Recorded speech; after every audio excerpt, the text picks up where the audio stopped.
Hello everyone, welcome to Apti Plus Academy for Civil Services. It's a video on daily news and editorial analysis, which I'll be covering from the Hindu and Indian Express, the important news and editorial that would be relevant for the preparation of civil services examination will be discussed in this session. Let's get started with the news topic list. Today is 27th of April. The first important news, that is Cabinet approved setting up of government nursing colleges. Something very important, that the number is going to increase and more students will be admitted, and overall the structure and the strength of the nurses will increase in the country. Second, center tells states to scrap the levies on the power generation. We'll see some regulation and the constitutional provision which is there. Third, Supreme Court modified its earlier order on the economic sensitive zone around the protected forest. Second last, that One Earth, One Health, Healthcare India 2023 Summit that was recently addressed by Prime Minister in a virtual mode. And the last is an editorial, Virtual Digital Assets, India's Stand and the Way Ahead. Apart from the news and editorial discussion, at the end of this video, there will be MCQ based questions. These questions will be based on current affairs that will help you for the upcoming prelims examination. So without any further ado, let's get started. And if you are new to our channel, do not forget to subscribe Apti Plus Academy for Civil Services on YouTube. If you like this video, if you find this video informative and helpful, do press a like button. And if you are preparing for prelims 2023, this is a must that you practice a good number of questions. We at Apti Plus are providing you prelims test series where 60 high quality tests will be provided. That will include 6,000 plus questions, and these test series are available both online and offline. Along with this, we'll be also getting 12 months subscription of the IAS Gazette magazine, which is a must read for the current affairs. So do check out the video description where I provided a dedicated link to register for this particular test series and avail the benefit out of it. And starting the session with the first news, that is Cabinet approved setting up of government nursing colleges. Something important for General Studies Paper 2 in the mains, that is issues related to development and management of education and human resources. This news is also important in the same topic of General Studies Paper 2 in mains, that is the government policies and issues related to it. So recently the Union Cabinet has approved that the government will be setting 157 new government medical nursing colleges. Beside, it has also approved a policy for the medical devices sector, which I'll tell you in a while in a later part of the video. Now, these colleges will be co-located with the existing medical college. जो पुराने medical colleges होंगे उनके साथ एक constituent college बनाई जाएगी in the same premises possibly to allow the optimal utilizations of the existing infrastructure, laboratories, clinical facilities and faculty. So unnecessarily there will be no burden in terms of infrastructure development. And looking into the part of the nursing ownership type in India, for private and government it is less. For public private it is bit higher than the sole government institution, and the highest number in India goes to the private sector, which has the maximum private nursing college. To accommodate that part, government has approved 157 new government nursing colleges. Now there will be allocations to the state's government, and basically when you see the numbers, किस states को कितने medical colleges allocate किए गए, Uttar Pradesh has been provided with 27, Rajasthan 23 will get the maximum number out of it. Madhya Pradesh 14, Tamil Nadu 11, West Bengal 11, and Karnataka will get 4 new nursing colleges. Right now, according to the Union Health Ministry or the Union Health Minister, he has said that currently 1.18 lakh BSc nursing seats are there in the country. और distributions की अगर बात करें nursing colleges की is based on the number of the new medical colleges that has been opened in the state since 2014. So there's another rules and provision that is there in terms of the allocations. Now center will provide 10 crore for setting up of each colleges. These are the financial support that will be provided to the state government in building up all the amenities that is necessarily required for a nursing colleges. Now there will be a specific monitoring committee to review the part of the working and even to the level of quality check. The committee will be headed by the Union Health Secretary, at the center and Principal Secretary of Health or Medical Education at the state level to monitor the progress of construction that is expected to be completed in next 2 years of the course of action. Now, if you see the part of the demand for the global nurses, it has been always on a higher side. According to the Union Health Minister, in addition to the demand, countries, there is a global demand also for Indian nurses. If you see specifically in terms of data, so there are almost 26,000 nurses that is working in United Kingdom. Then we have 20,000 nurses working in the Gulf countries like UAE, Oman and other countries, 16,000 in United States of America. Then we have 12,000 in Australia and 5,000 nurses in Canada. So the diaspora is actually working on the developed and developing country, and even from the most developed country as well, where the Indian nurses are on a huge demand. Now, medical device sector policies की अगर बात करें, which I have told you at the beginning that government has also come up with the medical device sector policy. Here the cabinet has approved the new policy on the medical device sector, hoping that this would provide sector's growth. और अगर बात करें present में, that is close to 11 billion, and this can reach up to $50 billion in the next 5 years. So this is an anticipation, and this is also relevant for your mains examination. If you're writing in mains paper, you can highlight that the government has also come up with the medical device sector policy. The policies focus on the strategy. There are 6 strategies that is categorically mentioned as an action plan. I'll tell you which are the 6 important strategies. So one by one, the first is regulatory streamlining. Second is enabling the infrastructure. Third is facilitating the research and development and innovation across the sector. Fourth would be attracting investment in the sector. Fifth, that is human resource development, very, very important. And brand posting and awareness creation would be again something very important as a part of the strategy under the policies. Now, moving to the other news, Center tells states to scrap the levies on power generation. Something important for General Studies Paper 2, that is the government policies and intervention for the development of various sectors and issues arising from a design and implementation. And this particular news is also important for General Studies Paper 3, where infrastructure related issues are mentioned in the syllabus. Now, if you see the part of the news why we are discussing, because there is a concern that has been raised by the central government, and the center has said, and they have actually given the warning to the state government on the restoration of the tax that is levied on electricity generation, because of the fact that they are not envisaged, and even the constitution do not empower to impose tax and does not empower the state to do so, right?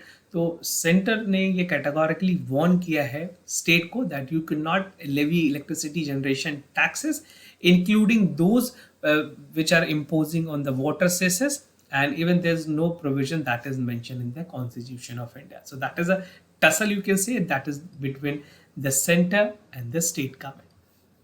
Now, the Ministry of Power has said that any tax duty on the generation of electricity encompasses the type of generations which include thermal, hydro, wind, solar and nuclear energy is illegal and constitutional, and state government do not have the right to do so. Now, moving ahead on the part of the provision for the state. So the state government are empowered by the constitutions to levy the consumption or the sale of the electricity under their jurisdiction. तो सिर्फ वो उन्हीं पे basically tax ले सकते हैं जहाँ पे एक्चुअली लेवी हो रही है, and it can not come into the part of the cess which is there, but it does not include the power to impose any tax और duty on the generation of electricity. Sale के लिए की जा सकती है for the sale and consumption. The point to be noted, I'll just make things clear for you. It is only for the consumption and the sale where state have the jurisdiction, and it cannot impose any tax or duty on the generation of electricity. So these are the two minor points. There can be a direct question in the prelims examination. You have to be cautious while you marking the correct option. Now, there's categorically mention about entry 53 in the list 2, that is the state list that authorize the state to put taxes on the consumptions of the sale of the electricity within its jurisdiction. And this does not include the power to impose any tax or duty on the generation of electricity. These are some of the part which is categorically mentioned under the entry 53 of the list.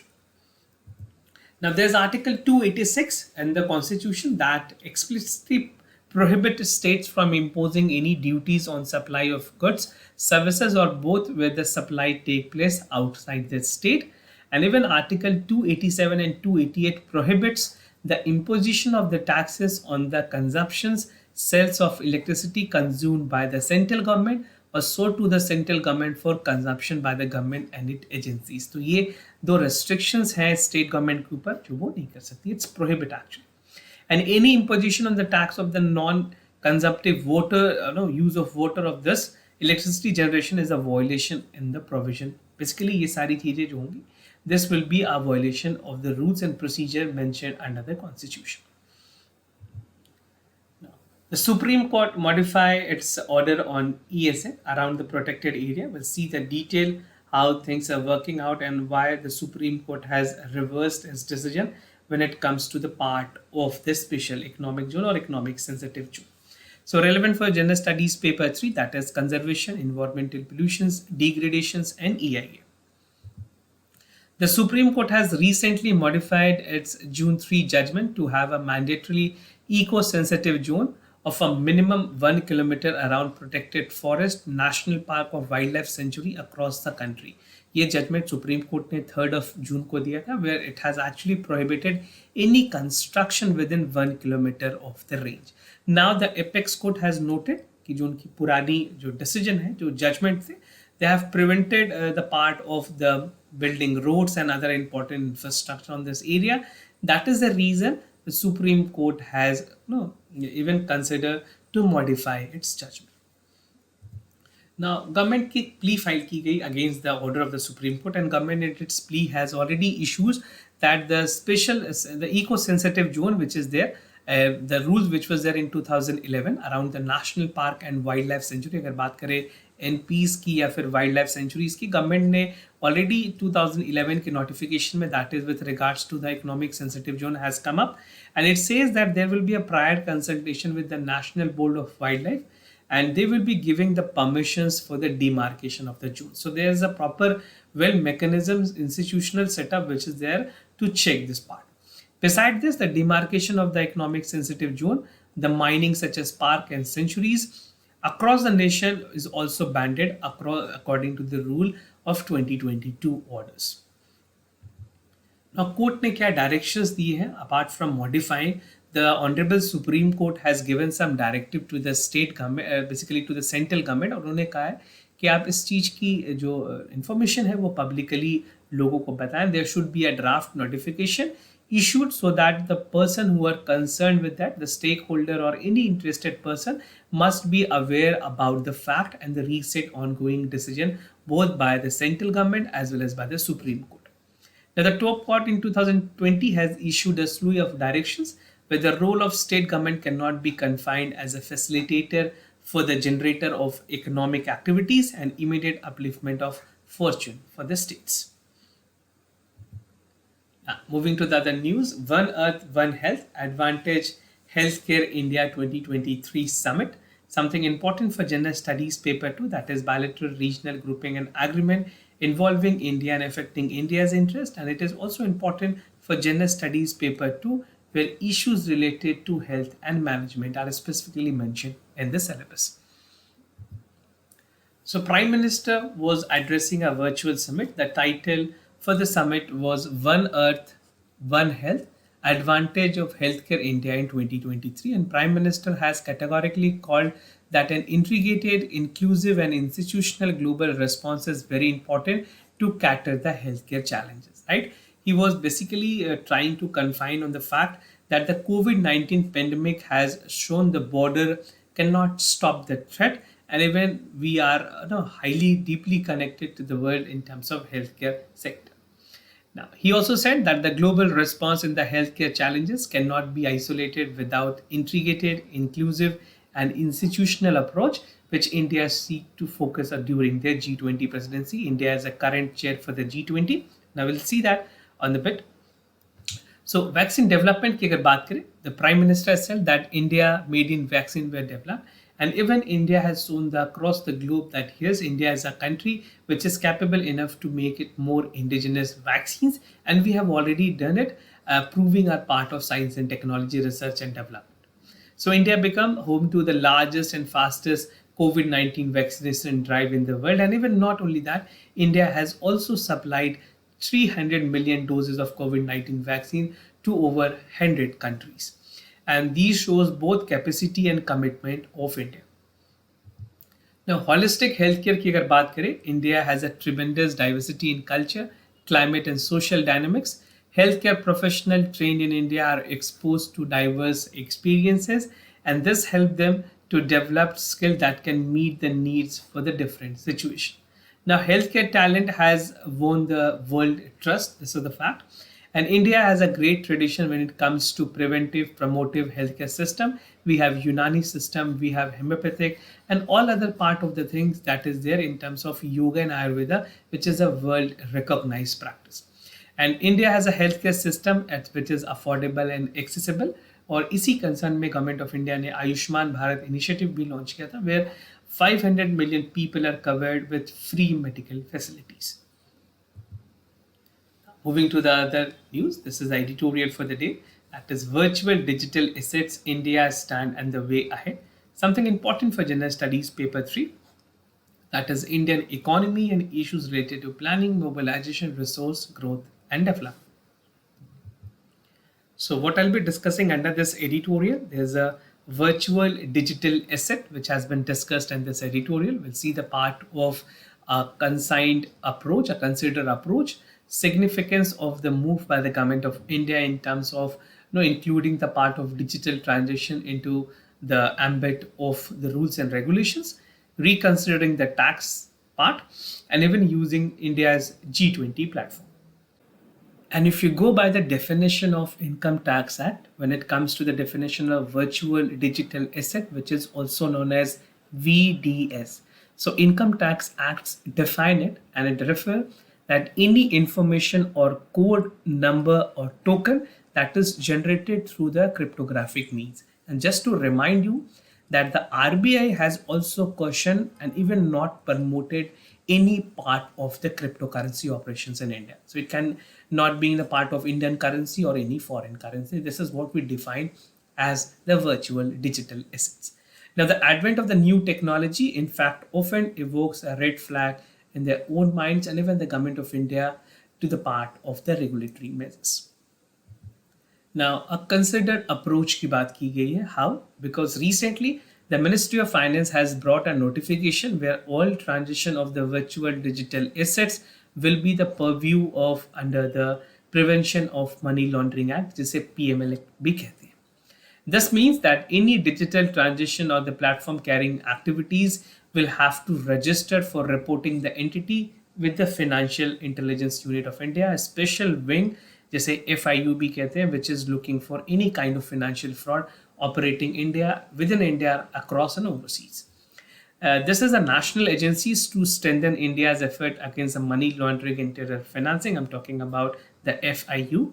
And this is a step in the right direction, which has been appreciated by the expert and even the stakeholders. Now, significance of this move की अगर बात करें, जहाँ पे government ने PLM जो खास करके prevention of money laundering act की बात की है, so that part such as has been applicable in the bank also, financial institutions already intermediaries के लेकर के जितने भी real estate markets हैं उनके details उनके पास होते हैं, even through the KYC norms they actually take care of all these things. And extending the virtual digital asset and the part of the virtual digital asset platform, this will be diligently monitored on the part of the action for any malpractices that is ongoing in the country. The standardization of the norms will go a long way, even making the virtual digital asset more transparent. So this will be first in the ambit of the regulatory measure, and this will ensure that the sector is more transparent. It will also build confidence and assure the ecosystem to govern the oversight on virtual digital asset transition, and it will be a win-win situation for all. For all, I mean the government of the day, the stakeholder, and the investors. Now, reconsider the tax rates की बात की गई है. The center moved to include the purview of the digital assets under the part of the PMLF अगर prevention of money laundering act की अगर बात करें. उसके अलावा ये सारी चीज़ें ऑलरेडी इंटरनेशनल मॉनेटरी फंड और फिनेंशियल जो टास्क फोर्स है जिसे FATF भी कहते हैं, they have already taken into the cognizance of this. FATF have a comprehensive definition of virtual asset service provider which extensively cover the part of intermediaries, brokers, exchange, custodians, hedge funds, and even the mining pools. Now, VASP are also the most efficient bridge for eyes and regulators of effectively anti-money laundering, containing and part of the combating the finances and terror principles. Now, using the G20 platforms, even India is holding the current G20 the presidency, which India will continue to hold till November 2023. And India is holding this time the finance track की अगर बात करें, there are two track of the G20. One is called SIRPA track, another is called finance track. So the finance track is spearheading towards the critical discussion on establishing the regulatory framework for the virtual digital assets. और India अपने leadership में ये सारे की areas को identify करेगी and even an opportunity to consider that definitely G20 members are recognizing the fact that the virtual digital currency has to have a regulatory measures and a progressive regulatory framework have a potential to establish India's virtual digital leadership, which India can use during the G20 platform. So this is how you can make a conclusion if you're writing in a mains answer. Now moving to the MCQ questions of the day. Before I proceed, just to tell you the answers of yesterday's questions. For first question, the correct option is C. For second question, the correct option is B. Today's MCQ for practice, that is regarding the sugar industry. India is the largest sugar producer and exporter in the world. The government of India has been encouraging sugar mill to divert the sugar for ethanol blending. You have to see the targets also. What is the target for ethanol blending? They can be direct questions. Second question of the day regarding the Nobel Prize. The prize is handed with a good medal, the diploma. The Nobel Prize laureates are eligible to submit the nominations for the Nobel Prizes. So do check out for the correct option. Practice a lot more questions. We have a social media platform also where the questions are being posted. You have to keep an eye on that and practice a lot many questions. So this is all about the daily news and editorial analysis followed by the MCQ questions. If you have any other concern, you can reach out to us. We'll be more than happy to assist you. For time being, I'm signing off. Thank you so much for watching this video.